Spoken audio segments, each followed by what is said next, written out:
The idea with the kid, with Corey, was that maybe they could spin him off. So, I mean, this is my idea. I didn't have this conversation with the studio. I just thought if I leave it open that way and give him that look at the end, that maybe that will be a good thing and create a part 5, 6, 7.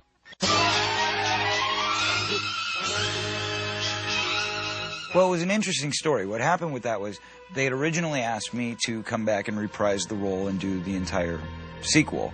But unfortunately, I was working on Goonies at the time, or fortunately, whichever way you want to look at it. Working on Goonies with Donner and Spielberg at the time, and we were shooting like 6-day weeks for like 6 months.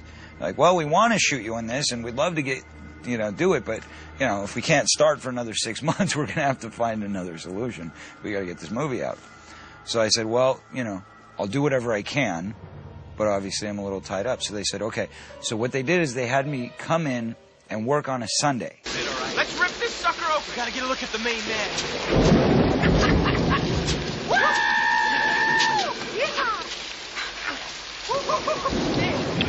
So I'm working 6-day weeks on Goonies, and on my 7th day, I had to shoot Friday Part 5, then go back to Goonies.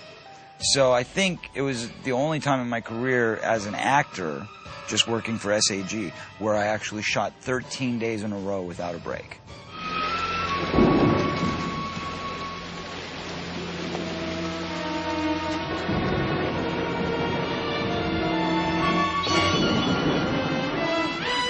And the worst part of it is when I shot the scene for Friday Part 5, they had turned on some, it was supposed to be raining, but of course it wasn't raining. It was the middle of summer and we were out in the valley.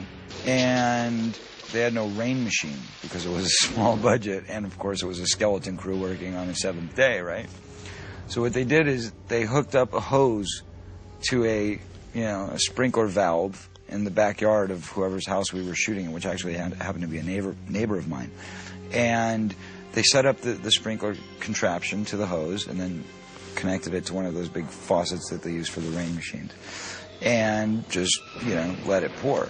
So not only am I working on my 7th day before going back into a full another work week, but I'm standing there freezing cold, and there is no Jason there being put into a cemetery plot.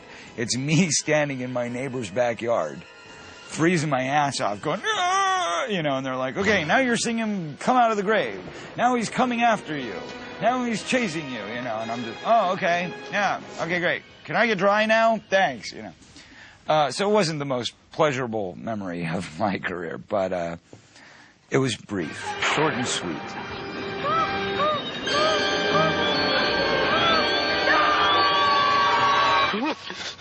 A lot of people have said to me, well, how did you feel about that guy being you grown up in Part 5?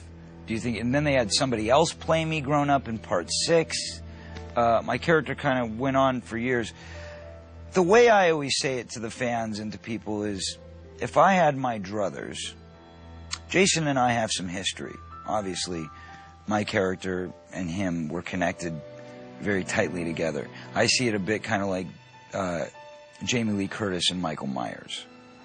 I think they should do a Friday 2-0,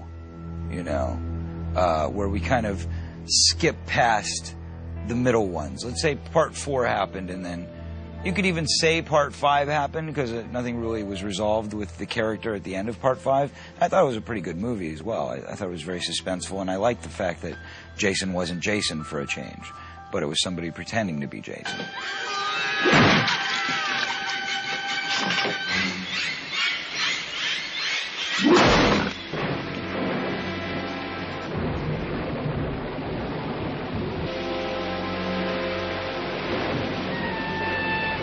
But the way I would, wish it to be, if I could go back and do it again or whatever, is that we would kind of skip over 6, 7, 8, 9 and kind of pick up the plot line right after 5 and have me come back as the character, as Tommy Jarvis, and do it grown up and, have that kind of final confrontation. I think that would be a lot of fun.